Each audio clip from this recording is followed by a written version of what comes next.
Okay.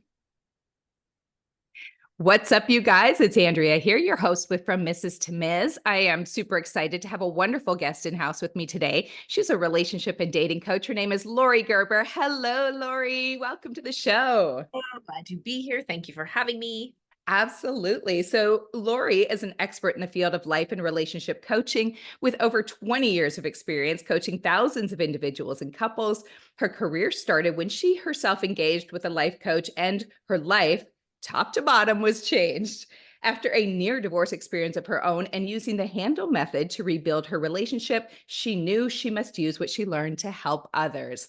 First of all, I love that because just the fact that you are using what you learned, your own tools, your own experiences to help others, that's a pretty cool revelation there to start kind of a career out of that. It helps when you have your own self to use as an example. I have so many of my own examples, and I think it builds credibility. And yeah, it if it wasn't for me suffering in my own life, I would have never learned about this method. And I was Yeah. a personal growth junkie. I loved all things therapy, courses, books, gurus, yoga, meditation, all the things. But then I met this coach who had a very similar looking life to mine, but she was so happy and joyful and buoyant. And I Love was it. like, "I'm missing something." I hired her to help me with my career, but the minute she took a look at all the areas of my life, she was like, "No, no, you're tanking your marriage. If unless you're trying to tank it, you better address that first." And Oh. I said, "Oh no, I didn't mean to tank it." You Whoops, know, where do I go from here? so Yeah. she worked with me on that, and I mean, everything she did with me in all areas of life blew my mind from Mhm. where I had been. But that particular area became such a love of mine because it saved my marriage, which I consider to be the foundation of my everything. My Yeah. family, my kids, my career, my well-being. So that particular coaching on relationship and love was so different that I then became a specialist in that. So I started coaching couples, singles, daters. I started working with Match.com and Zoosk and JDate and all these different places because there turned out to be some very specific things that were helpful for people to know. Yeah, absolutely. So, okay, so how did you go? Well, like, I want to hear about this method you've been talking about, this Handel method. Why don't we just start there? Tell us what that is. Yeah. Great start because it really is where I started. So the Handel method started to get developed by a woman named Lauren Handel Zander. That's why it's called the Handel method. It's literally her last name. And she started to develop it about 20 years ago around when she was working with MIT.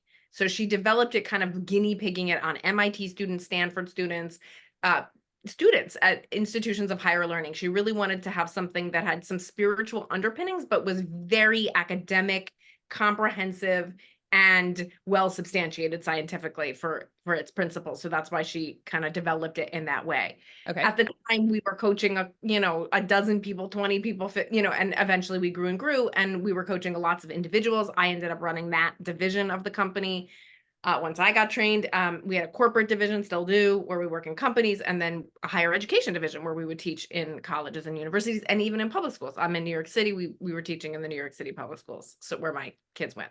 Cool. So it was it is a living, breathing methodology, right? It continues to develop and grow and add to it, but I would say what it is at its core is approximately 100 different tools, methods, ways of thinking, exercises that a person can do to enable themselves to go from where they are to where they dream they're gonna be. They want to Okay. be, right? So that's the very broad strokes. Specifically, I would say for me, why it was different from all the other things was that it has a heart, head, body approach. And I had never experienced all three of those at once. So Yeah. heart, really telling the truth about what you care about, which most people don't take the time to do, especially if they're successful. Weirdly, the head, what are you thinking? Is it in alignment with your heart or not? And your body, are you taking the appropriate actions in alignment with your heart and your head? So when those three are in alignment, you get results. When they're not, you don't. Yeah.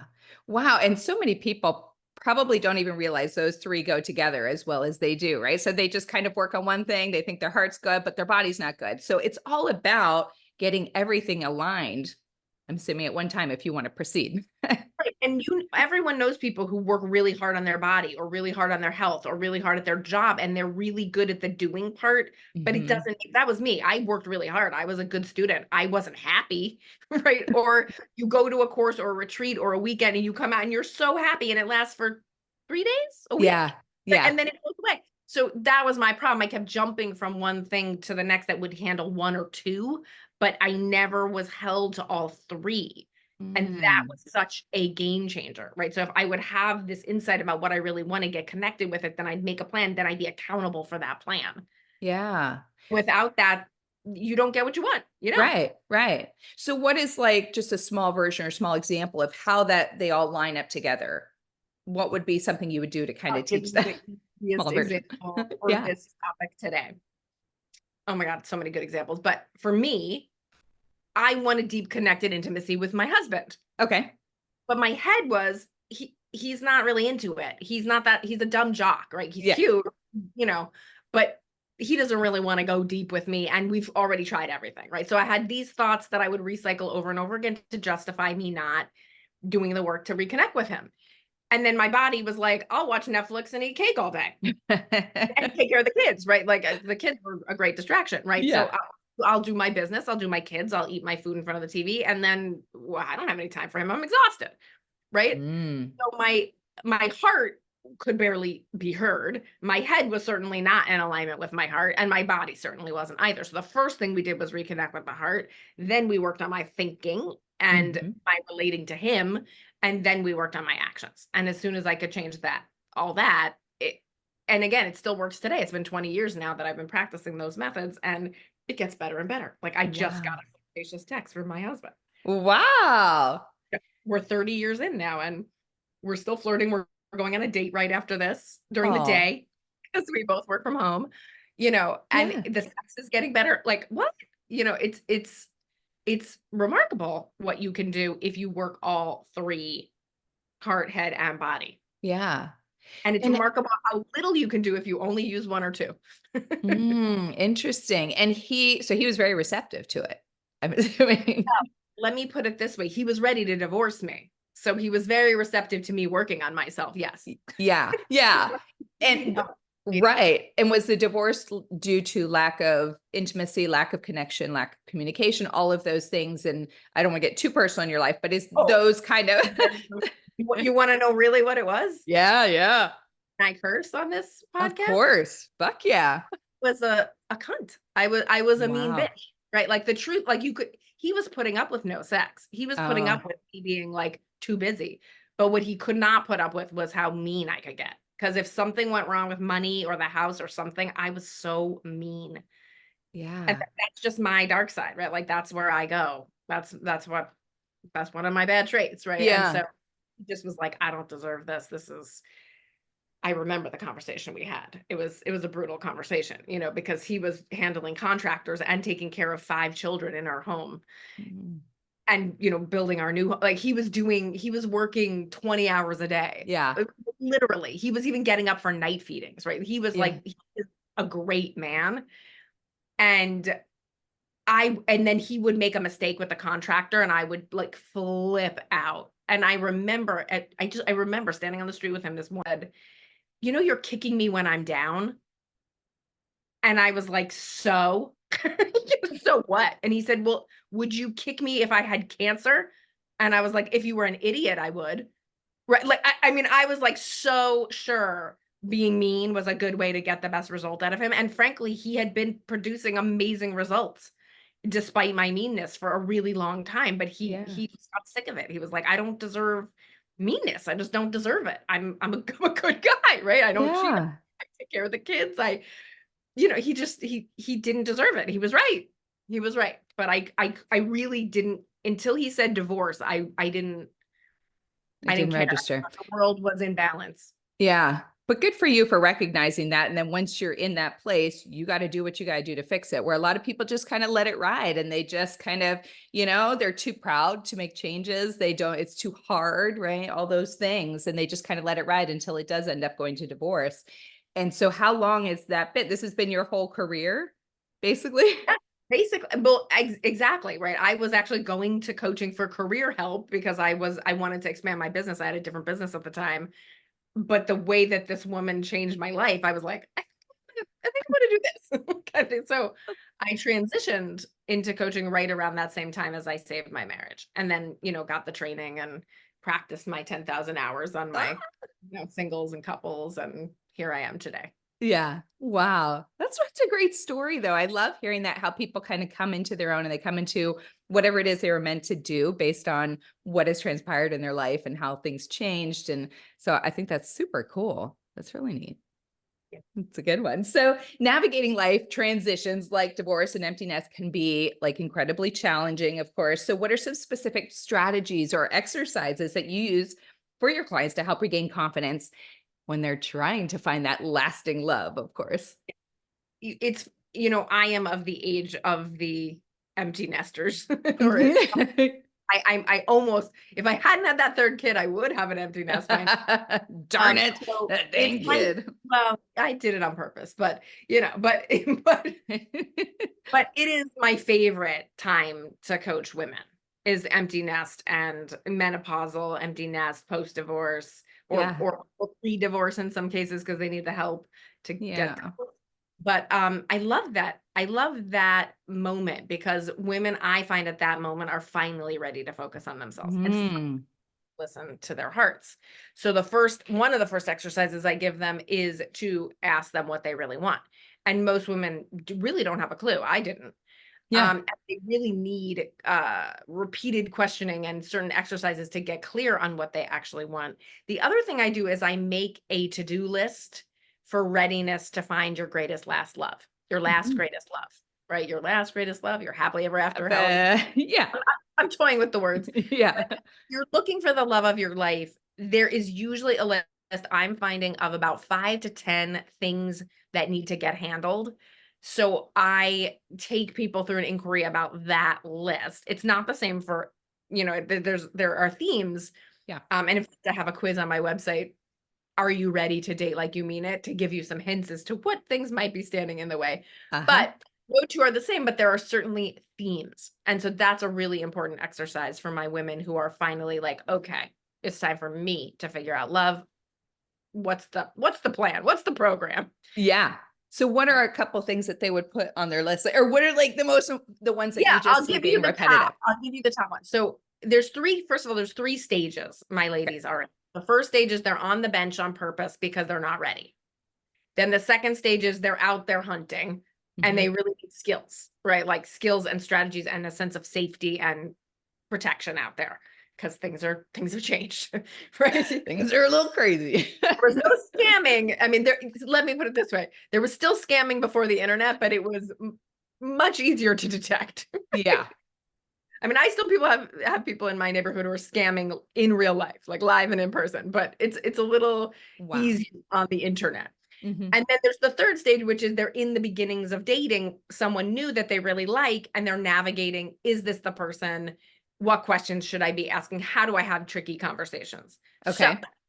considering those three stages, I will tell you some of the readiness factors. So, one major readiness factor is that you've detoxed your divorce. Mm. So, just like eating a bunch of crap over the holidays requires a detox, Yeah. so too does your divorce. You may have noticed it was kind of crappy. Right? Yeah. It Yeah. wasn't great. It was not your favorite time for most women. So detoxing the divorce is one of the readiness steps. And I would also say, to be honest, you got to do your healing work from childhood too, right? Yeah. If you're not over someone's death, if you're not over someone's abuse, if you're not over the loss of someone, either in Mm. your family or in your love life, that it comes into that comes into your pursuit of love. It just Yeah. does. And is that more of like a separate therapist? Like you're dealing, that's something different than I where do they would the get work from with you. my clients. I know how to do that work of Mhm. unraveling your personal history. I know how to do that work with clients, and a lot of my clients also have therapists, and Okay. that's great, right? Like we therapists love what I do, and Yeah. I love what therapists do, especially if someone's in crisis.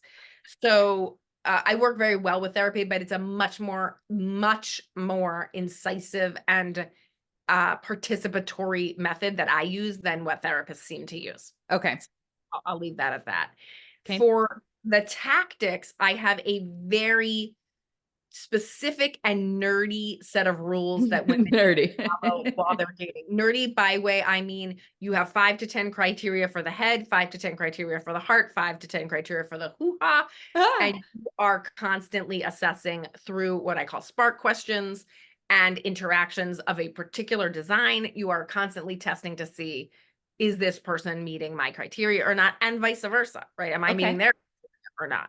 So that's a skill that I really encourage folks to build before they even, before they get too deep in, because unfortunately, as humans, what we do is we prove bad theories true.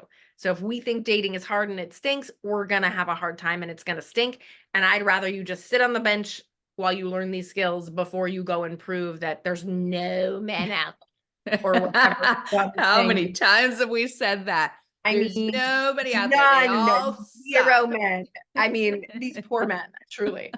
And then in the category of, and I think you're probably going to ask me about this later, but in the category of being in a relationship, if you do not learn the tools to have sticky conversations, you're not even in a relationship, right? Like you're in a fake thing, right? You're in a PR situation.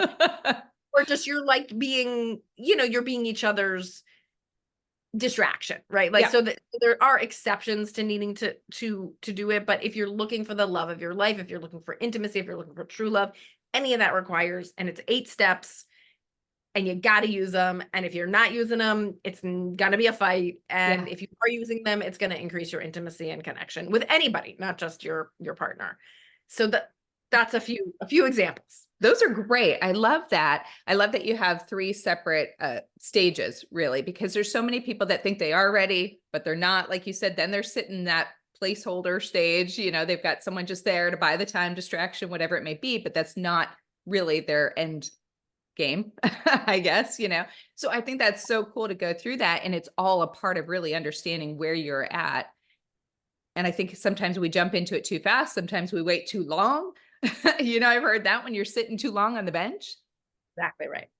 And Yeah. people go either way in their fear and their impulsivity. Absolutely. Yeah. Yeah. So I love this technique. It sounds really cool. Something I definitely could have used all these years. Where you been? I know. We tried to, we teach in elementary schools now. It's really Wow. yeah. So a statement I read on your website, this was really interesting when I read it. And I was like, I wonder where she goes on this. So somebody had put a comment on your website that said, I was a little upset when you picked apart my first list of criteria and told me to throw out a bunch of it. But then when you told me what you thought I deserved, I cried. I didn't know I was allowed to hope for all the things you were saying, but I grew into your vision of me. Wow, that's like a I know, I got goosebumps too.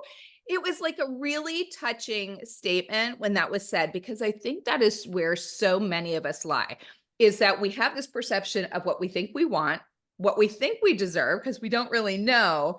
But then when somebody truly sees us and tells us, that's like, Yeah. And I have really good news for you. First of yes. all, that woman is so happy with her partner right now. Oh, I love it. And it's so different than her past partners. And she dated such sexy jerks. Oh my goodness. Sexy And jerks. this guy is, he's sexy too. I mean, I don't know what to tell you. He is. I saw the pictures. Yeah. But it's such a good man. Yeah. And that's really what I am doing. I'm trying to convert women to understanding what they deserve and who they really are, and convince them that there are men who can match that, which Mm. nobody wants you to believe. It is a very popular myth out there that there are no good men. And when Yeah. I say that, it breaks my heart, because if that is true, we are so fucked. We are Right? so And, fucked. and because we're not so fucked, it's not true. Yes, right. Right? Like it is not true. And so to like, of all the things people do to degrade and stereotype women and people of different races and all the disgusting stuff we do with our bias, Yeah. have to put on the list the bias that we have against men. It is so harmful. And it is so, I mean, I don't wish being a man for a man. Yeah.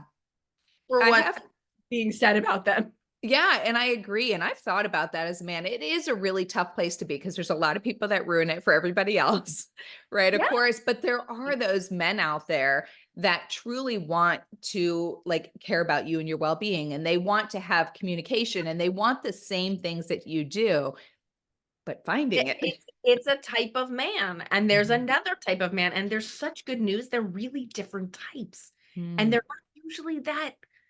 It's not usually that gray. So why do we should get suspicious? Why do we keep attracting the other type, and why do we keep being attracted to the other type? mhm. Let's fix that. Let's heal that, and learn to be attracted to a good guy.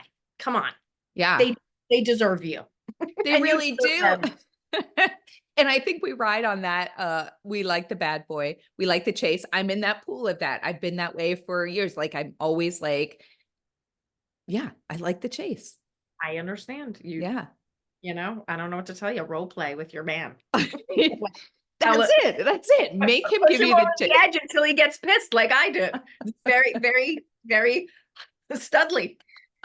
Absolutely. So when I said this whole statement that I saw online, I mean, just it's fascinating to me as why we as single people always look at, creating this list where we forget about what we truly want. We're just looking for the physical stuff a lot of the times. And I was a big component of that. So like all the time people would ask me, well, what are you looking for? And my first things I'm listing off is I'm like tall. I like dark hair. Every man under 5'7" is fucked. I know, totally. I mean, And for you know me, what? I'm So are five the nine. nice, funny guys. Okay, like come on. We are so superficial and busy Yeah. calling them so superficial. Yes. And Immigrants. yes, and it's crazy because then you get that guy, you get the guy that you think is so hot, and he's either, like you said, just like some dumb jerk who doesn't really know. And often when they are, I hate to say it, a little bit better looking, they know they are. And then you're dealing with the other women that are into them. You're looking, I have a friend who only dates like less attractive guys. She's like, I just don't want to deal with that. I don't want to deal with my man, Get a fixer-upper. It works in real estate too, guys. There are men who are waiting for you to kiss them and turn them into princes. Yes. And they're good, nice frogs. Good. They need to lose a little weight. They need a new haircut. They need a new wardrobe. Yes. You know what I mean? They need reminders to groom because they're gonna get laid. Like you have no idea what a man's capable of. And Yeah. any man can become attractive. Just I like was almost just gonna say, can. yeah, those are the easy things. Those are the easy changes, the fixing their wardrobe, fixing their hair, putting them on a like, getting them healthy, some kind of Yeah. eating plan. I don't know. But it's If they not, want to lock down your hoo-ha, they will do a lot for you. They like doing things for you. yeah, And if the prize is worth it, they will work. And so we're crazy to be so superficial, yeah, crazy. And that's what I mean. It's like literally almost every woman I ask what they're looking for, they say tall. And I'm like, please go a little deeper. Like, have a heart. And it's not even true, right? They just think tall will make them feel safe, right? yes, It's not true. They just want to feel safe. They want to feel loved. They want to feel adored. They want to feel sexy. I get it. There's infinite routes to that destination that do not require a man over 5'9". Like it yeah. just required for No, all of that to be true. yeah, and I will say, because I have been through I'm a tall girl, so I'm 5'9", and, I'm always looking for the taller man. Now, for me, I know, and I've said this many times on this podcast, it's just a weird thing to date somebody that's shorter than me. I have very long limbs, very long fingers, arms, so it never quite matches up. I'm a little sidewinder when I'm walking with them, and immediately yeah. And then if I wanna wear any little bit of a heel, I mean, I will show up in that first date in flip-flops just so I can gauge where we're at for Yes. the next time. But so I do get it about feeling, it does make me feel more like a big woman, Amazon woman when I'm with a smaller guy. But I, I keep trying to explain to people that they have changed things about themselves, right? If you've Mhm. ever quit smoking, if you've ever changed your diet, if you've ever changed your clothing style, if you've ever changed your hairstyle, it takes getting used to, but you become that new person. Like I used to have Yeah. long hair. I was that person. I was ponytail girl, and now I'm short hair girl. Like it, And you don't beautiful. She's beautiful, by the way, guys. just so you know, it's BS that you have a type. It's not even true.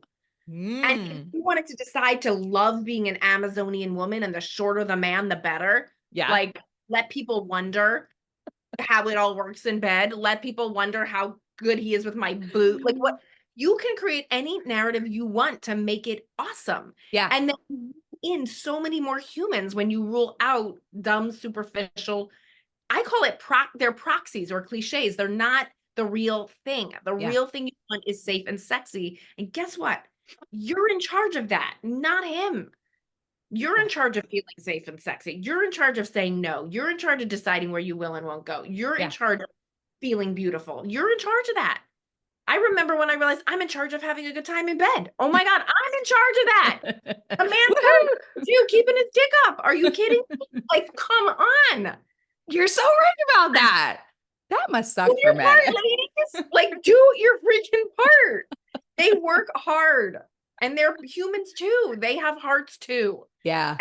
And all of it. So it was such a revelation to go, that's my job. So my husband does not need to perform. Yeah.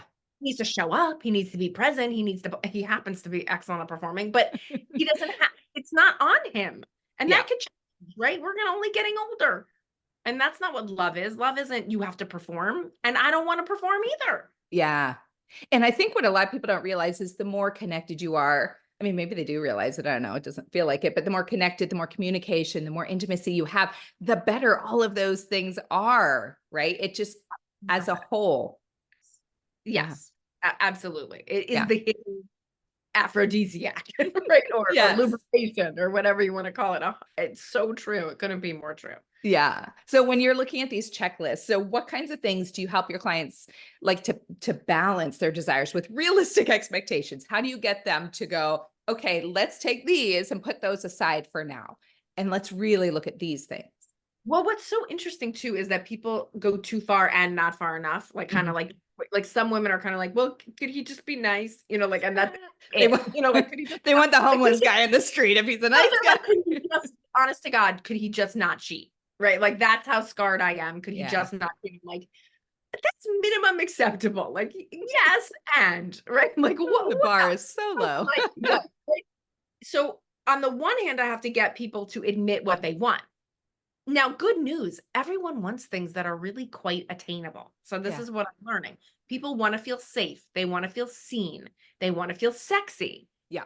They want to travel together, right? They want to have fun together. They want to be intellectual equals. Mhm. They don't want to fully support another person. Right? Like there's That's like these me. are not, did I name your list? Oh Right? yeah, you got my list down to a T.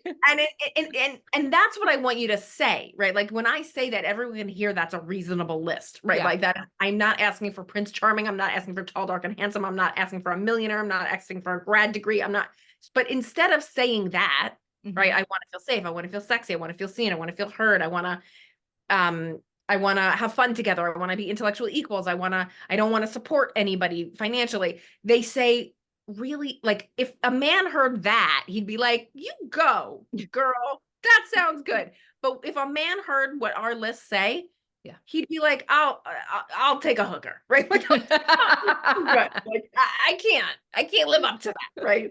I can't live up to 6'2", dark hair, even though I'm 57, Yeah. perfectly chiseled abs and grad school degree, and I'm wealthy, and my kids are perfectly well adjusted, and, right? So we have to work on both sides of it to get Yeah. it to, I would say more, it's not even like settling, Mhm. it's just telling the truth about what you really want without the proxies or the cliches or Yeah. the assumptions, like this will make me feel that. I Yeah. remember when I was manifesting my husband, I didn't know I was manifesting. I didn't know I was attracting my dream, but I never pictured a face because when you're a kid, you don't know what the face is going to look like of your partner, right? So Right. I never imagined a face. I imagined a feeling of laying on someone's chest, right? So I imagined a feeling, not a face. Yeah. And that brought him to me. It really, really did. Like it was really so smart, and I didn't do it on purpose. Yeah. But I want to offer that to folks. Like if you're busy imagining a face or a race or a amount of money or a height or a whatever, it's not what really makes people happy. It's really not. It's Mhm. not. surprise you think it is. So please try to imagine how you want to feel and then try to feel that way. And the more you resonate at that vibration, the more likely you will be to attract that. And remember, the GPS, AKA your higher power, God, the cosmos, the powers that be, whatever you want to call it, the GPS has infinite wisdom of what's out there and how to get you your dream. You do not. Your vision for Absolutely. yourself is so limited by your same 20 thoughts you have every day, how you were raised, whatever movies you watched when you were 14, and what you watch your parents do or not do. Yeah. So you're like the worst scientist for your dream. Wow. I'm like, wow. Okay. First of all, you manifested when you were a young age for the man of We your all dreams. did. We all manifested when we were a young age without knowing it. And we Yeah. what we thought. Which is crazy because it's so difficult for us to do now. And it was so easy just to do on a whim back then, because I guess, we didn't know all of the different things that were out there and what would affect us in certain ways. So it was very easy to do that at a young age. But now we're so like predestined to find exactly what we were wanting and looking for. So I get But let that. me also remind you, you are still good at it and you still do it easily, just Yeah. not in certain areas. Okay. Right? Okay. Like I bet you when you go to sleep at night, you don't have any doubt whether you're going to look hot tomorrow. You Yeah. don't, because you know exactly how that's going to go. Like Yeah. you know it, you imagine it, you believe it, you have all the setup. Your heart, head, and body are in alignment. That Hmm. is very different than the area where you're failing. In the Yeah. area you're failing, you don't have that, so you have to learn it. But don't think you don't have the skill or the ability anymore. You Yeah. do. You Ooh. just aren't applying it to that area. Oh, love it. Good Love it. news. Good news. Good. Yeah, Some good exactly. news. So when we were talking about people having kind of emotional baggage from their previous, relationships, that is always a big thing that's difficult coming into a new one. And we tend to, like you said, the first thing we want is the man that doesn't cheat, the man that is not going to be a cheap ass. Right? We have all of these little things that we want. And so those like can so significantly approach our way of dating, of course, Yeah. right? So, how do you assist clients in identifying and healing from these emotional wounds to ensure that they're ready for like a new healthy relationship? How do you do that? You just made me think, by the way, of the woman who's like, would never date someone who's never been married because what's wrong with them? But then if they got married and divorced, what's wrong with them? And it's Yes. like, okay, so only widows who are madly in love with their wives. Oh, but Yeah. then I could never compete with her, right? It's like you can't win. You can't win. But you're right. So, That's so true, though, even with men that we look at, often when I'm dating somebody new, my friends or my mom will be like, well, has he been married? And I'm like, no. Does he have kids? No. Ooh, that's a red flag. Then the next one, oh, has he been married? Yes, but he was divorced. Ooh, that's a red flag. Where do you go? what to do? Okay, so if you're over 40, Okay. you have baggage and so do they. Like there's no, I mean, honestly, if you're over 15, right? But so I'm going to give you the nutshell of my answer to, and you can ask me follow-up questions if you want. The Okay. nutshell on how do you heal past baggage is you have to get it to be a fair story. You have to get it to be a good, fair, concise story. As soon as you can tell the story of how your marriage ended and your divorce in a short, concise, and no drama way, Hmm. you might be ready to date again. Right. And until you're there, your kids are unfortunately feeling that, you're feeling that, and your dates are feeling that. Yeah. Every story has two sides to it. You do need to be able to tell your side and your ex-partner's side in a fair way. And you Hmm. need to be able to own your part, right? We grew apart and we weren't willing to do the work to get back together again. Hmm. He changed and I couldn't forgive the thing he did. Or I changed, I cheated and he couldn't forgive me. Yeah. Whatever the truth is. So that's a really quick way to answer the question, how do you deal with it? You need a coach or a therapist or Yeah. possibly a great friend where you can keep telling the story until the story sounds fair, balanced, and like you learned something. Oh, I love that. So you deal with it. That's how Yeah. you deal with And it. You deal with it. that goes for childhood traumas too, right? And Yeah. and anything, right? Same with your children, right? I can't tell you how many women, you remember I said we make a list, it's 5 to 10 things.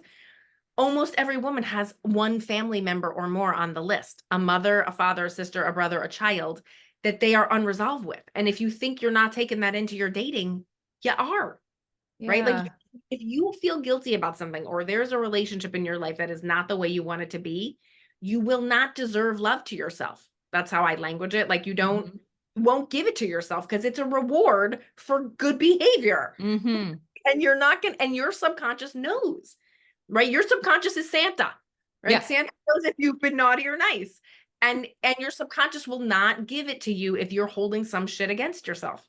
So you got to Yeah. really go through the stuff you're holding against yourself, whether that's how you're eating, how you're drinking, how you're on the internet, your relationship to a person or a thing or your money or whatever that is, all of that counts. And do you think people tend to get caught up where they almost like having that little bit of a trauma from their childhood because it gives them excuses in their relationship, Of right? They course. can do that. Yeah, you're not communicating.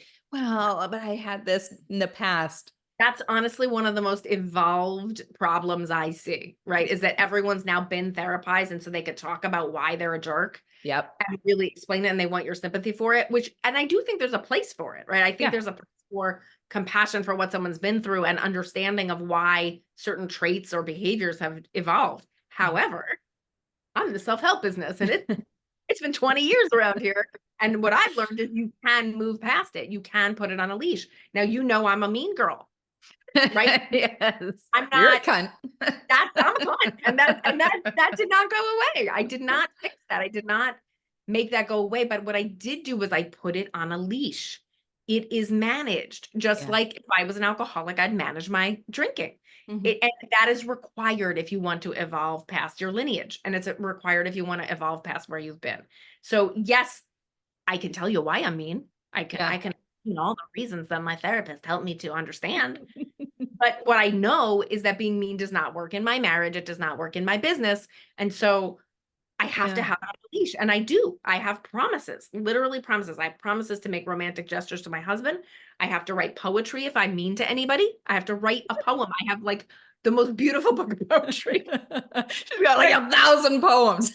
I mean, I would say I mean once a month, once every 2 months, right? So I do, and I've been doing this for 20 years. So I do have a book of poems, but I used to be mean every day as a policy, right? Like, that's my lifestyle. She's So improved. so you can heal, and Yeah. that's just one example, right? I'm also selfish. That's another one that I have to have on a You leash. sound amazing. I do like, I do I seem like the sexiest chick. Like, don't think you have to be perfect to be loved. You don't. And to teach others how to love. Oh my God forbid. God forbid. And people still think they should be perfect and other people should be perfect. Like it's Yeah. the load of crap.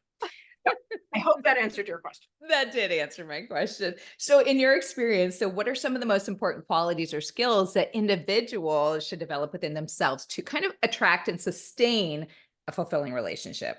How can someone like You start know, working on these things now, now, now? it's so good. Obviously all the exercises I've said so far, right? Yes. You do need your list of Yes. head, heart, and hoo-ha criteria. You do need questions that you can ask to get at each of those. Again, this is some of the major curriculum I do with my groups and my individuals. And I'll talk about communication skills later, but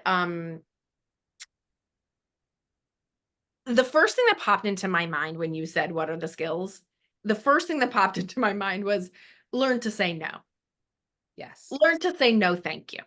Right? Like nicely. Learn to say a Mhm. nice no. And one of the things I give my clients that really streamlines the whole dating process is canned responses. You know what a canned response is in business where you just cut and paste, Oh, okay. the usual answer, you take it out of the can, right? You don't Yeah. have to cook a whole meal. Okay. So a canned response is, it's been lovely getting to know you. You seem like an awesome person. I'm not feeling a romantic spark, or I don't think this is a match. I really wish you the best of luck. Done. Okay. Boom. Grace, Yep. wisdom, grace. Lube, penetration, lube. Bread, meat, bread, right? Like it's the nice thing to do to learn how to say no thank you nicely. And Yes. there are a lot of attractive, successful women who will not date because they don't know how to say no. And they end up having to break someone's heart. They end up in love with someone inappropriate. Like they end up in such bad situations, or they just don't like having to say that. Yeah. And so they would rather just sit on the sidelines. So that is a skill you must practice and get good at. You must get your literally practice. This is why I have group coaching, so we can all workshop things with each other. get your canned responses down, learn how to say that, get over the taboo of saying it, and say it when you need to. Say it everywhere in your life, not just in dating, but Yeah. Or text, right? Like, is that something you could text? I've been I known to do prefer that. I prefer voice to voice, but text it's better than ghosting, right? It's so Yes. much better than ghosting. So it just kind of depends on how much you care about the person or how long they've been around. But the more good karma you put out, the Mhm. better. But yeah, if you've had one date with someone or you've just been texting and voice, FaceTiming or whatever, yes, a text is fine. Yeah. Helps. I've used that many times actually. Like, when I go on the date and it doesn't work out and they come back and they're like, hey, can we see each other again? And I will say pretty much, kind of what you just said. And it's interesting how it makes me feel relief. Like I've been straight up. If he doesn't get it from here, not my problem. But I think it also gives him closure. And then that person is like, cool, It's okay, it isn't for that me. We'll move on. it is so kind. Yeah, instead of this lingering thing. You cannot expect kindness back if you're not putting out kindness. Yeah. Really, you have to put out what you want to get back, and it doesn't take anything. Cut and paste. Yeah. Cut and paste. I'm serious. Like, don't make it hard and don't make it drama. Yeah. And if you do it before, my rule is before the third date, Mhm. you're not hurting anyone's feelings. No harm, no foul. Invest $1 million in you. It's okay. Yeah, And don't do absolutely. 7 months. Then you are hurting someone's feelings. Yes. And the no can work in so many different ways. I'm sure sex on a first date, if they want you to, yeah, do something too soon, whatever it might be, use Correct. your voice. No one's having sex on the first date in my world. In my world. That is not advised. But if you're flinging, rock on, right? If you're Yeah. not looking for your forever person, you have sex whenever you want, as Yeah, long as you feel safe. that's right. So let's talk about online dating since we're talking about sex on the first date, because I think that happens quite often on the online dating. So did you do online dating? Yeah. I mean, but I've literally worked for Match.com, and I've been on the inside. On But the inside. Ooh, this is what we needed. The insides. I have so much to say about online dating. Okay, what do you want to know first? Well, Don't drink and don't have sex on the first date. don't One drink and thing don't. math. You know how people have sex on the first date? Drinking. Yeah. Right. And by the way, if you are looking for sex, then drink and have sex. That's what you're looking for. I'm not against drinking or sex. But I'm if you're against looking drinking and sex if you're looking for your forever person. Okay, so in your opinion, so you go on a first date, no drinks, no sex, or maybe one glass of wine, whatever it may be. Like, what do you think is kind of the sweet spot for that next move? That it doesn't ruin. I pass online dating. Okay, I'm going to go back to that. I'm going back to that. Here's We're my talking sex. criteria. Here's my criteria for sex. Okay. You remember I said I have a very nerdy process? Well, Yeah. we've entered that territory. Okay. So my criteria for sex is, first of all, they need to be rating 8 or above on a scale of 1 to 10 for your head, your heart, and your hoo-ha. Head means you both are looking for long-term commitment, not necessarily with each other, but you're both looking for it. Okay. You both want to live in the same place, want kids, no kids, like there's no glaring, they don't have a bad habit that kills you. They don't have cats that you're allergic to. Like there are no red flag deal breakers in practicality of your life combining. Okay. Heart, you feel safe, you feel seen, you feel whatever matters to you in your feelings, you're having fun, whatever that is for you, it needs to be 8 or above, and you need to be turned on 8 or above. Consider having sex.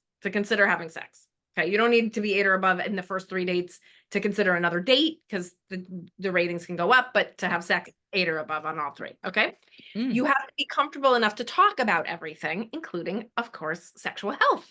Not comfortable enough to talk about soberly, if you're not comfortable enough to have sex sober or talk about sex sober, you're not ready to have sex.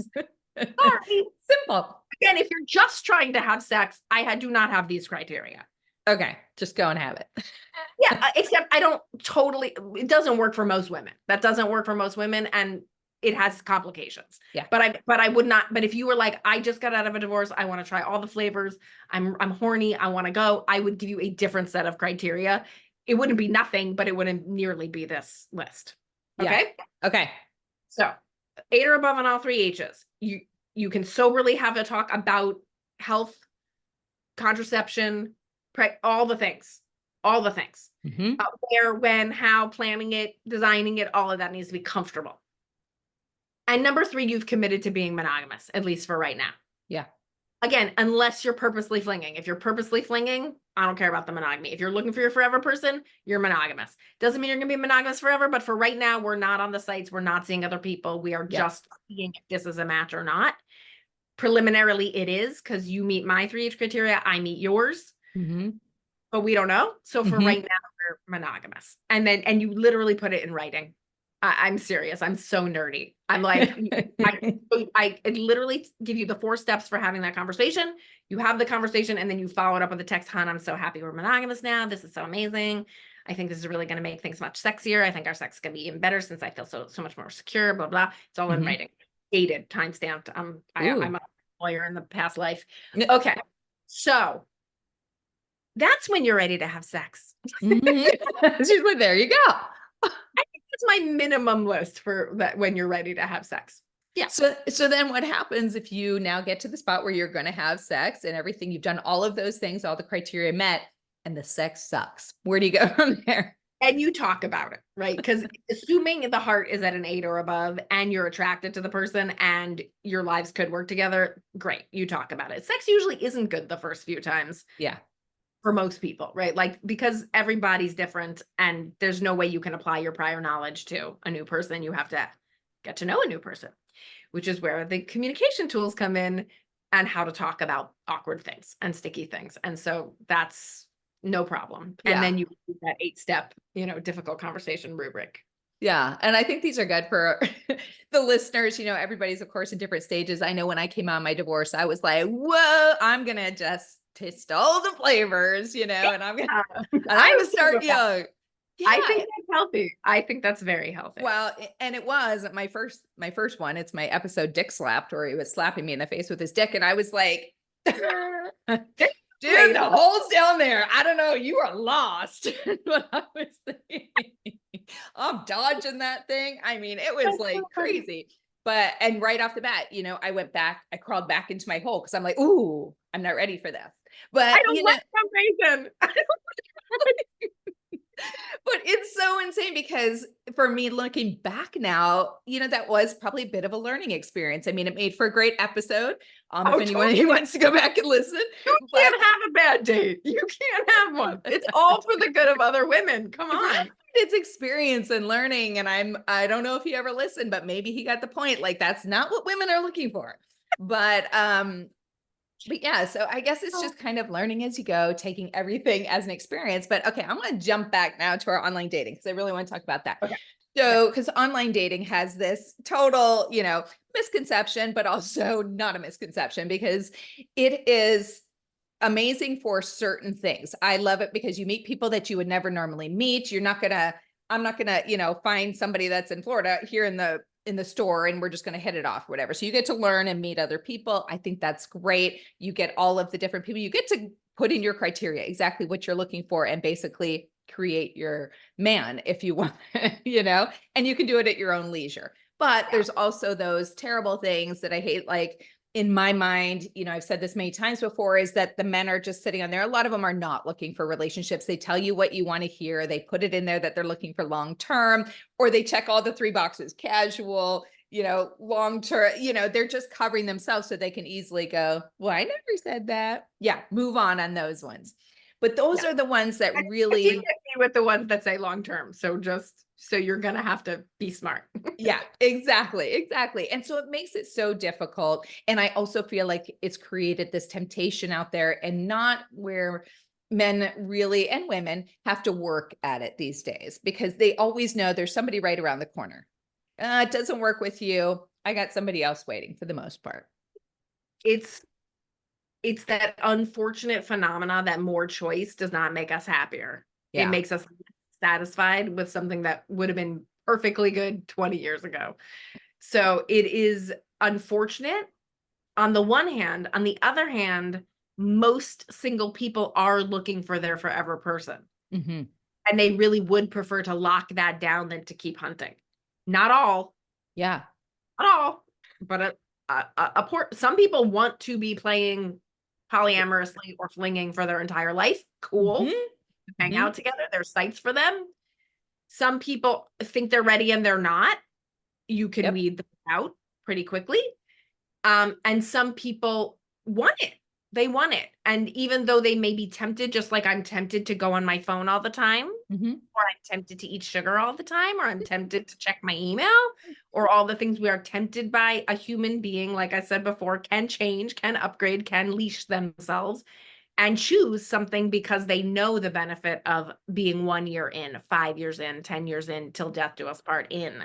There is an advantage to that. And there's a group of humans who wants that advantage. And so if you're focusing on the fact that people have too much choice and the grass is always greener, that's the result you're going to get. If you're focused on the fact that there's literally millions of attractive human singles that want their forever person and are looking, that's what you're going to find. Yeah, absolutely. So what would be your tips to the listeners to kind of navigate through the online dating sites, still stay true to themselves, what they're looking for, but put themselves out there? Okay.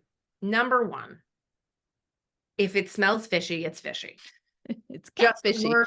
Just learn to not take it personally, right? Think of it, this is how I think of it, right? In the world, there are givers, there are takers, and there are matchers, right? There's people who are overly generous, there are people who are overly selfish, and there's people who play the middle. Play the middle is the safest, right? You want to be a play the middle person, right? You don't want to be an overgiver, you don't want to be an overtaker, and you want to find those people. If you're an overgiver, you're going to find takers. Unfortunately, that's what you attract because you like your trait, right? And same and vice versa. If you're a taker, you're going to find a giver. Yeah.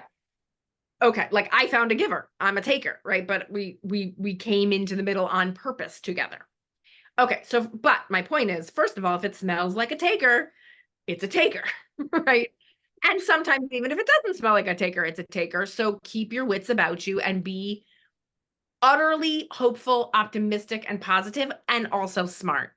Like I walk down my street in New York City with my AirPods on because I want to listen to my happy music, but I'm keeping my wits about me.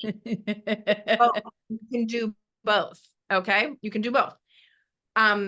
Okay. So number one, if it smells fishy, it's fishy. I love that you called yourself a taker. That's so funny. You're like, nah, I'm a taker. I know it. I'm into honesty. You might have noticed. Okay. All right. Number two, anybody you interact with needs to already be in alignment with your 3H list, your head, heart, and your hoo-ha list. If they're not, if there's a deal breaker, if you're like, I said never this political party, or I said never that location or whatever, or I said never whatever, and never again, then if they're that, it's never again. Yeah. Okay. Though again, the less of that you have, the better. But if you have something like that, you have like I wanted to live in New York, right? I needed someone who's willing to live in New York. I wanted to raise my kids a certain way. I needed that. Like, so if you need something, you need something. Yeah. So do not interact with anybody who does not fit that criteria. Number three, give great karma, right? Like be kind, be responsive to somebody who puts effort into you, but be honest. Number four, get yourself into a video call as soon as possible. Ding, ding. 3 or 4 exchanges where you ask your deal breaker questions and answer deal breaker questions. The person who's not interested in you will not answer deal breaker questions, right? Like if they don't think your pictures are hot, they work for their head, and that it's something about you that they like. If that's not present, they won't answer your deal breaker questions, which is great. You just move on. Yeah. If you answer your deal breaker questions in text and you're having a nice banter, you get on a video call as soon as possible. Again, canned response. It's been great getting to know you. You seem really interesting. I think there might be a spark here. Would you mind hopping on a 10-minute video chat with me so we can see if there's really chemistry? Love that. That scares away all scammers. Yep. Who wants to put in a 10-minute video call? Who wants to figure out their background and their lighting and then blah, blah, blah. Only if they want to fuck you and they think you're interesting and they're looking for something serious, will they get on that video call? Yeah. I mean, and if they look like themselves, if they are who they say they are. Well, that's the next thing it does, right? It's an excellent way to also just completely rule out non-humans, right? Or non-humans, show me around, show me where you are, show me your house. Like, and this is my latest little hack is like any man who doesn't understand that a sexy, beautiful woman has safety concerns. Yeah. He's not your guy. Right? Yeah. Like He should absolutely understand your safety concerns. He knows how men are. So 100%. anyone who is not kowtowing to your safety concerns is should move on. Should move on to the next one.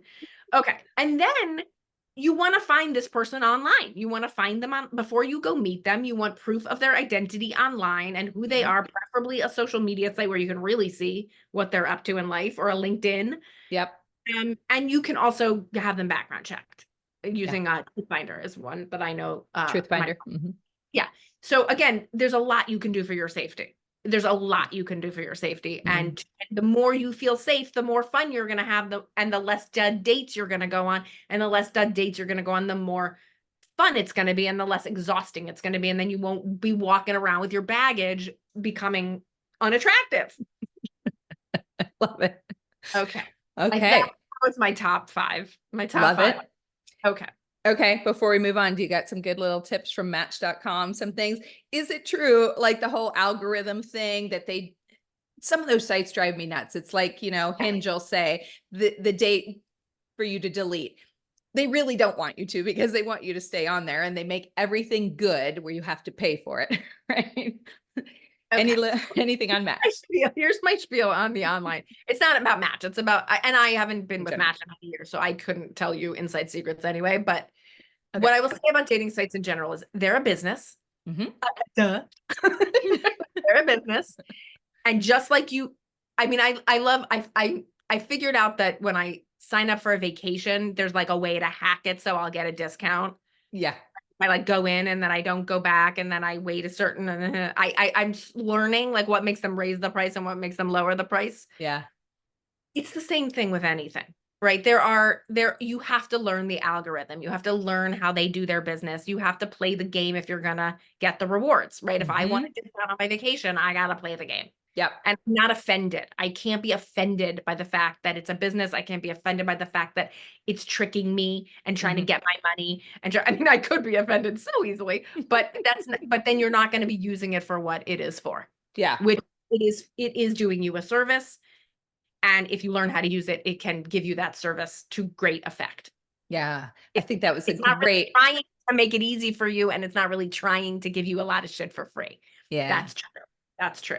And I think it's worth putting in money, and I think it's worth putting in time. So I'm not offended that those places have to make their money and you have to spend your money to get the best value out of it. The other thing I learned a lot of things about how to work the system. Yeah. But the top few are: number one, change your pictures often. Not only because it affects the algorithm, but also because it affects your personal algorithm. Like the idea that you're continuing to live your life, have fun, look beautiful, be in the world is really just, it's good. It's good energy. So yeah. Refreshing on your site and change things, try things just like you would in any kind of marketing situation. Try different things and see what it does. If you have a bunch of pictures with you with cleavage and you're upset that men are coming for sex, fix it. Don't put the cleavage anymore. Yeah. Right? Take off your sunglasses, take off your hats, just simple pictures of your face and your body, no other people in the pictures, doing activities you love. Please don't put, I can't tell you how many people put pictures of them doing things they don't love to do. What are you doing? What are you doing? Okay. And then you do need engagement, just like on any social media, you need engagement. And which means if you say something interesting on your profile, oh my God, people are using AI for their profiles. I know. What are we going to do? It's already so boring. Yeah. Oh my God. Stop using AI on your profiles. It's driving me insane. Okay. My point is, if you can say something unique and interesting, you might get noticed. Yes. Now, if you look sexy, you'll definitely get noticed. But if you say something unique and interesting, someone who is looking for a long-term committed relationship might really be very excited by that. And if you add a call to action, like ask me about my last trip to Toronto, or ask the craziest thing my dog ever did, or ask me what it took to finally get my kid out of the house, or ask me about, why my hair looks so great at 50, then they will literally ask you. Yeah. And you have started a conversation, because remember, men are intimidated by women. They're scared by women. They've been rejected over and over again by women. the ones you want. Yep. The Yep. assholes are assholes. The rest of them are scared and don't know how to do it. So if you give them make it a little easier for them by giving them a question to ask you, you now have 10 more candidates you didn't have Oh, before. I love it. Wow. These are such great tips. What'd you say? Yeah. Yeah. Yeah. I'm full of them. Yeah, no, they're so great because there's so many times, and I've thought about it many times. I'm like, I wish, when you're going through and you're swiping on the guys, and these ones are coming up that I'm just like, are you fucking kidding me? I mean, I'm like, what are you still wearing your mask for? Number one, what are, I just go through all these things. They've got 5 other guys in the picture. Every picture, there's 5 of them. I don't know which one he is. And let me tell you, it always ends up being the least attractive one of the 5, which is why they have those. So crazy. It's so crazy. But I wish there was a way. I almost want to swipe on people just to swipe on them. And then we match and I go, hey, I'm not really interested. I just want to give you some tips. Can respond. I have a few tips. I have a few tips to help you with the other ladies. Just and say it and delete. 6 months later, you see him and you're like, oh, look who's changed. See, I think we're onto something here. For anyone who's not finding the guy, 10 can responses a day helping men do better on the site. Really like a great social experiment. Yeah, it's a great social experiment. Pick 10 guys online that you would maybe be attracted to if they did certain things. Swipe on them, give them the canned responses of things they could fix, and let's see where it comes back. In the bathroom, no more pictures with fish. I don't want to see your dick until I'm ready to have sex with you. Just basic facts, basics. Yes, the holding the fish. I don't get it. Is it their dick or their fish? I don't know. So let's, which one? What are they trying to prove? Isn't that probably what they're trying to prove? Look what I got. Do ya?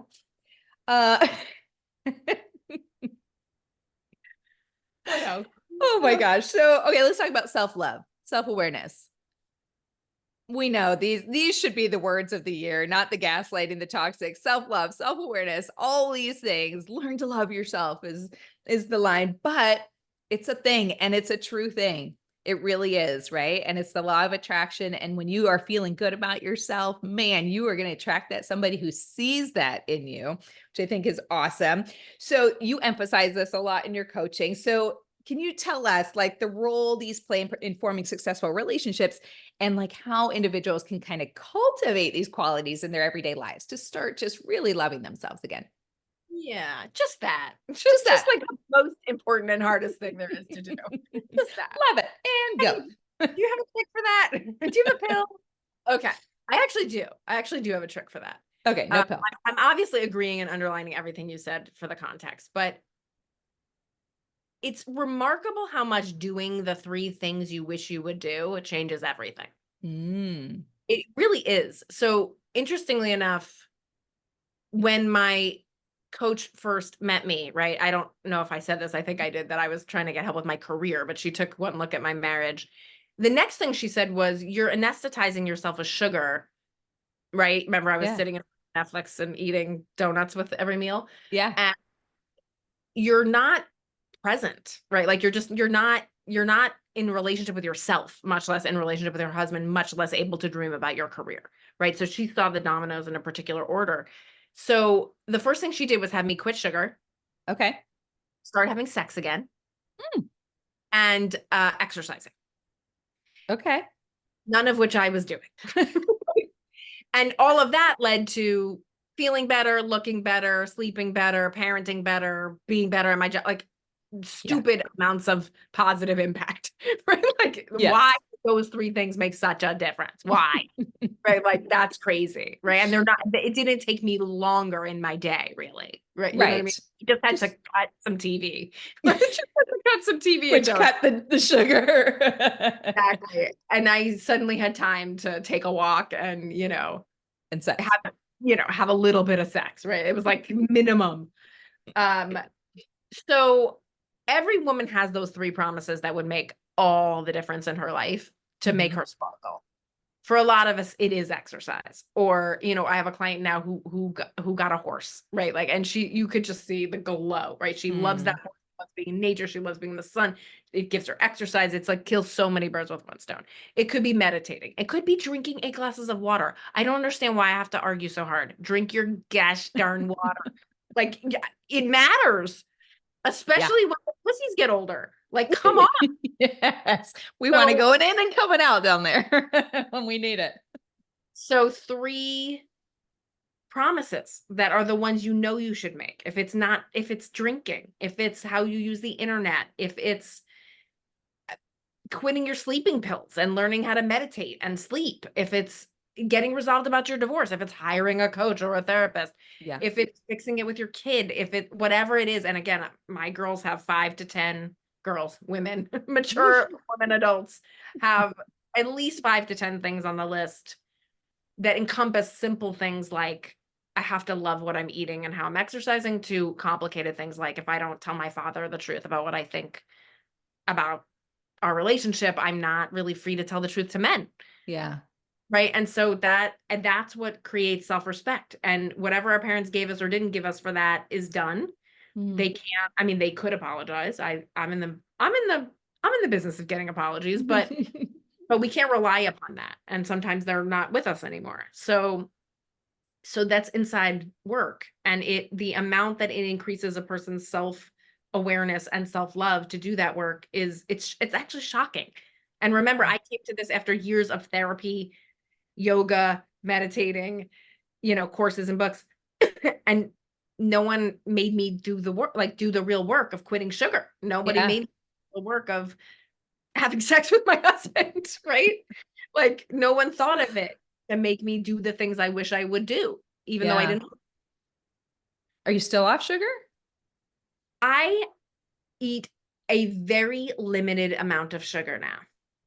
So I would say Really? I am I was gonna say I'm no longer an addict, but I actually think you're always an addict. And I really am an addict, but I'm a recovered sugar addict. So I eat sugar on vacations and I do Okay.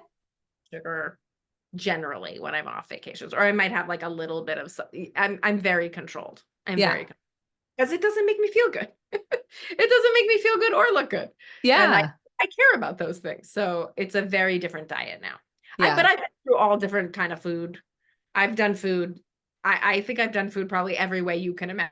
imagine, from Yeah. being, a binger to a vegan to a raw foodist to a faster to like I've done everything. But right now it's moderation and mostly protein and vegetables. Oh, good, good stuff. Good stuff. So yeah, so I think that self-love is one of the biggest things, right? Just to get yourself back on track. And where is that somewhere you would tell people to kind of start with themselves? Yeah, that's in the remember how I said there's a bunch of exercises in each phase. In the Mhm. being ready to date like you mean it phase is the developing that. Because like you said, you're not gonna attract, if you want to attract great caliber, you got to be great High caliber. caliber. It's got to be Yeah. according to you, right? Not according to somebody else's standard, according to your standard. Yeah. Gosh, I think the hardest part for most women out there, just speaking from where I was at one point, is recognizing that you deserve something Mhm. great and something wonderful, and you deserve a great love, right? And it takes time to get there and to cultivate that within yourself so that you can feel you truly deserve that kind of stuff. How is there a way that you kind of guide people to just fully understand that first step? That's the hardest thing to really comprehend. Well, one thing I like to say, one of my slogans is deserving is a superstition. It's Ah, not a fact. There's no such thing as deserving. It's been yeah. made, right? It's been used for marketing. It's been used by religion. It's a very manipulatable and manipulative word, right? Because if you ever notice, we go, I deserve a break. I deserve this cookie. I deserve a nap. I deserve a day off. Like we can use it for nefarious purposes, right? So it's Very. not a totally innocent word. Hmm. So that's one thing I like to say about deserving. I actually think deserving is a subconscious phenomena, right? Like Okay. I, I think I said before, we won't deserve it to ourselves. Like we are actually very much tracking what we think we deserve Mhm. subconsciously, right? And then attracting what we think we deserve. So if you want to know what you think you deserve, look at what you have. So to up what you quote unquote deserve, I can put it in quotes and then I'm okay using the word. Okay. To up what you think you deserve, you have to be able to imagine something different. You Mm. need to be able to use your imagination to imagine something different, which is why we work hard to come up with those criteria, why we look hard to look at examples that we might want to emulate. Again, the Mhm. reason I hired a coach to begin with is because she was still fucking her husband with 2 little kids. And I had 2 little kids and I wasn't. And I was like, okay, apparently it's not impossible. Right? Can be So, done. right. So Yeah. are you looking for examples that prove that something else is possible? Are there others like you, right? Some people go, I'm too damaged. I'm like, well, how do you explain the damaged people who found the mate? You're not too Yeah. damaged. That's not it. Keep trying. Keep going. Excuses, right? Right. So if you want to deserve something better to yourself, you must begin to be able to imagine it. And the one of the teachers that I really like on the topic of the law of attraction says, and this is Neville Goddard, he is an old timer from the 50s. He says, the speed that you will manifest your desire fulfilled is directly proportionate to how natural it feels when you imagine it. Mm. I was so natural when I imagined laying on the chest of my husband. Yeah. I had no obstacle to that belief. It was like, of course I'm going to lay on the chest of my husband. Of course, that's because I did it when I was 15 with my boyfriend. Yeah. And my parents were still married. Put that together, boom, I believe it. So Yeah. if whatever shit you went through means you don't believe it, you now have to use your imagination.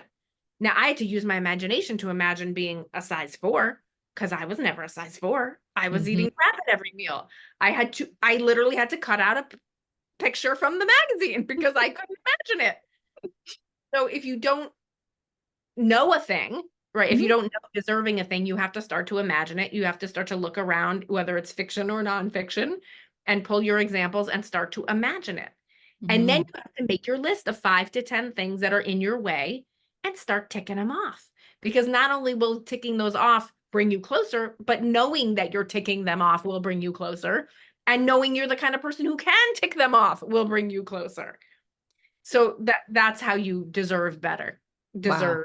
I'm putting quotes up when I say deserve, Got everybody. quotes up, guy. But what great tips those were. There's so many things that we just don't think about on a day-to-day experience. So I love having you on here for all of these reasons to get that stuff across. So just to kind of wrap things up, I want you to tell us, I know you have some really great courses out there. I was going through your site and you're like, if you want this and this is what you pay for this and this, but you have a bundle package for I some have a really bundle. great stuff. Tell us I about do. the bundle. And I will tell you, when do you think this is going to come out? When are people hearing this? What This will month? probably be in June, mid-June. Okay. Because some things are changing and I have to warn folks. So if you still see the price of $249 for my digital course, please consider that temporary. It's Okay. not going to last. Go I'm in buy it now. really might maybe should if you like that price. Mhm. Okay, because things are changing around here and I'm rethinking a lot of things about how I offer my offerings. Okay. But don't let me forget. I still want to tell you a little bit about the art of the difficult conversation. Oh, Don't let me please, please. forget yet. But okay. So lauriegerber.com is where you can find me. LAURIE Gerber, like the baby food.com. There you will find all of my offerings. You will not find my relationship coaching and private coaching unless you dig rather deep into the website, but it's there. If you want relationship coaching or private coaching, you will want to have a free consultation with me. So you can find that on the website and you can reach out for that. If you are a dater and you cannot afford a private coaching is very effective. It is very speedy and it is very effective. If you Mhm. cannot afford that, you're going to want to do the digital course, which is currently $249. Okay. I purposely made a digital course because not everybody can afford my private coaching. I'm very expensive. I've been doing this for 20 years. I wanted something everybody can afford. Mhm. I put all of those 3 stage and all of those practices and exercises that I've sort of mentioned today into that course. Then I added group coaching with me for a year. Okay. Wow. Yeah. So and I did that again because if you do the course, you'll get the goods, but most people need a little nudging, right? They need Mhm. a little inspiring to actually do the course and practice. So that's why I put in Yeah. the group coaching. There's an amazing discussion forum. There's an amazing community. It's gorgeous. I'm so proud of it. I'm so proud that I have something that everybody can afford. Love it. Again, it might not last, but it's available right now. Okay. So if you're interested in that and you're a dater, that's the way to go into that course. If you're not sure, you private or group or whatever, again, a free consultation through my website is the way to go. Okay. Boom. So for the course, the 249 course, is that something you said if you're a dater, so you're kind of just starting out, or can it be if you're kind of with somebody new, or anytime? If those stages, any of the stages I mentioned. So stage it. number 1, you're on the bench on purpose and you're doing your list, your 5 to 10 things you're working on. Very welcome. That is a very active and wonderful subset of the group. The middle group is hunting and they're online and they need cheering and direction. And then the third group is in early relationships, making sure the communication's good and vetting properly. Okay. So any of those stages are appropriate for that course. Perfect. Great information. Any social media handles you want to add? Laurie Gerber _coach on Instagram, and on Facebook. I actually have if you're going to put up a link for me, I'll give you the link to my private group. Oh, perfect. Okay.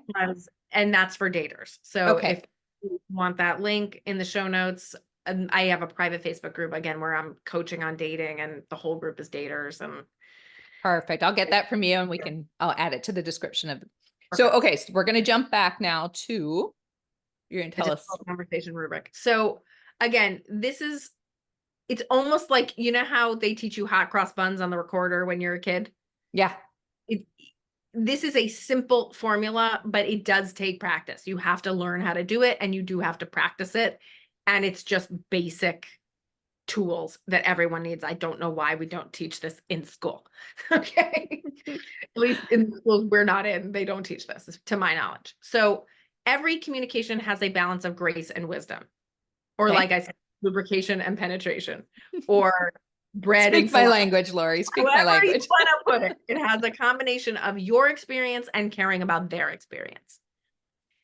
So there are a bunch of these 8 steps we follow that take care of your experience, and there's a bunch of the 8 steps that take care of their experience. And you need all of the steps. So the first step is you ask for permission. Otherwise, it's an ambush. I want to tell you something. It's a little sticky. Is now a good time? The second is you explain the purpose of the conversation. You're not in trouble or anything. I just want to get on the same page about this thing. I really believe in honesty in a relationship. I want to model that, whatever it is. Then you explain any concerns you might have. Oh, I hope you won't take this personally. I don't want you to be defensive. I'm afraid you might hold this against me, but I got to say it. Any concerns you have, you just get them off your chest. The fourth thing you do is own anything you can own. I'm so sorry I haven't brought this up sooner. I might just be PMSing. I've been known to be judgmental. This could just be me. Anything you can own, you own it. Now you've done all of that kindness and grace and setup, then you get to say the thing.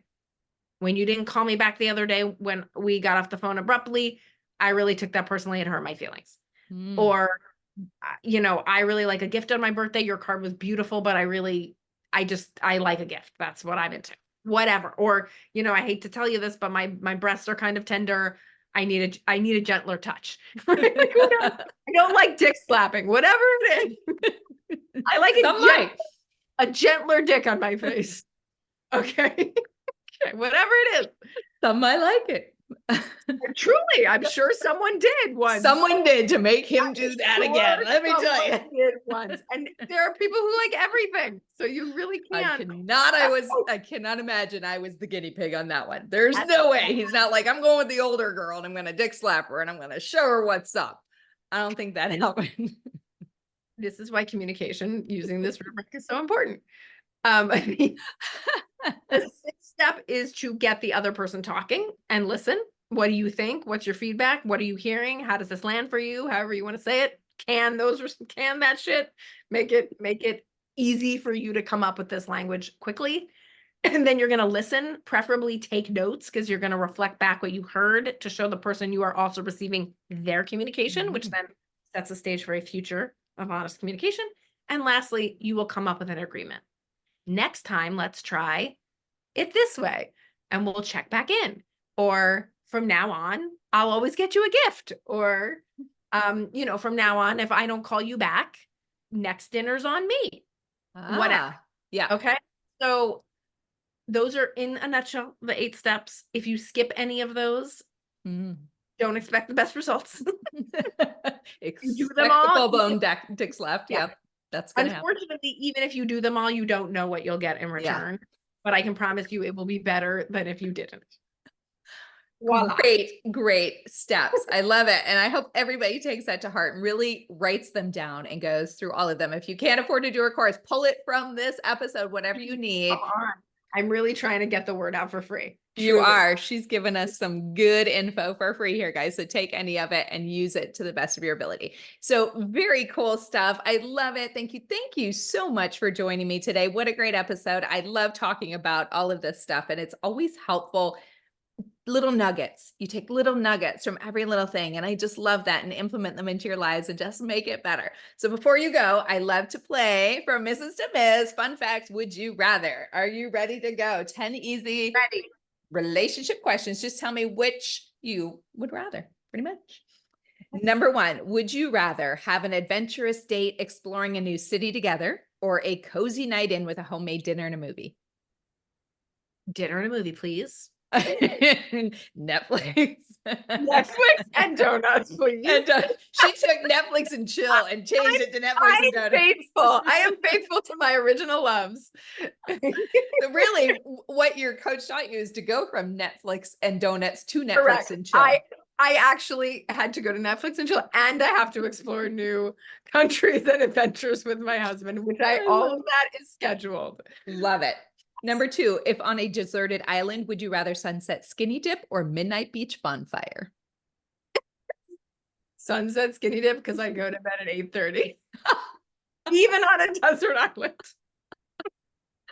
8:30. Oh my goodness. I'm just getting between 8:30 and 9:30. It's a slight exaggeration. Okay. Okay. Number 3, would you rather have a passionate but short-lived romance, or a steady long-term relationship with less intense passion? I wonder, can you guess, Andrea? Can you guess which I would rather? I think before you like the less passion, now you want the more passion. I think it's what you want. I want a long-term relationship. I'm sticking with this guy. I have invested and I'm sticking with it. Sticking with him. Yeah. Number 4, would you rather explore a new adventurous activity with your partner that gets your heart racing, or enjoy a slow, sensual evening of pampering and connection? Slow, please. Slow and pampering. Every time you say adventure, I'm like, ugh. Ew. I'm sure some people love it. Some people love adventure. Power to you people. Number 5, blindfolded surprises or playful role play? I'm going to go with playful role play. Oh, I like it. Control. I like some control. Yeah. But we've done both. Oh, ooh. Yeah. Fun. They're both, do all of it, guys. Do all of it. Do all of the things she's recommending right now. Yes. List. Number 6. Tick your list off, please. Here's the list of 10 things you should rather do. Would you rather have the ability to read your partner's mind during sex, or be able to control their sensations with just a touch? Oh my God. God forbid I could read his mind, or he could read. God forbid. Imagine if that Can you imagine? Human beings, I don't know what we would do. I don't know if we could ever get together. Wouldn't that be terrible? And you think you're doing all good, you're in the motion or something, and he's like, oh my God, she's like a dead fish. I'm pretty sure he's thinking about football, which is why he could keep himself hard so long. But I'm thinking about awful things. Okay. Awful things. So, yes. I'm going to go with the other one. What was the control their sensations with just a touch. That would be yes. Love that. There are a few things I would tweak there. Thank you. Yes. Yeah. Number 7, would you rather explore I know this one's going to go, new and adventurous sexual experiences with a partner? Who wrote this list? Like adventures, Andrea. You wrote it before. I think you do. I can change it now. Would you rather explore new and adventurous sexual experiences with a partner, or focus on deepening the emotional, romantic aspects of the relationship? We know the answer to that one. We're just for 500, Alex. I'd be rich if I knew all the answers. I can read your mind. See, I have the ability to read your mind there. Number 8, would you rather date someone who's exceptionally attractive but has poor communication skills, or someone who is less physically appealing but excels at emotional intimacy and conversation? I am lucky to have it all. No. I'm She bats her eyes. Yeah, that would be tough. I mean, I do like a good-looking man, and I need that to get my juices flowing, but if there's nothing else to go with it. No, it doesn't. You're meant to have all three, head, heart, and hoo-ha. You're not meant to sell out on one or two. Love it. Keep that in mind. That is the most important thing. Number 9, slow dancing in the living room or spontaneous dance moves in the kitchen? It's spontaneous. There, you can have my sense of adventure. Spontaneous in the kitchen. Slow As far as it goes. Slow is too touchy-feely for me. Okay. Yes, spontaneous in the You're kitchen. killing me. Number 10, tease to build anticipation or straight for the fireworks? I'm a straight for the fireworks girl because I have a lot to do. I'm fine with a little tease. I'm fine with my husband has learned how to play the instrument.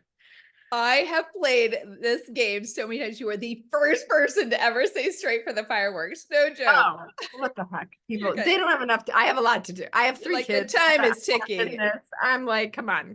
My husband, my favorite time is 7 a.m. My kid gets up at 7:30. I'm not like, we don't have. One and done. Out, done. Let's get on with our day. And we know, like 30 years together, if we don't have it down by now, we're in trouble. Okay.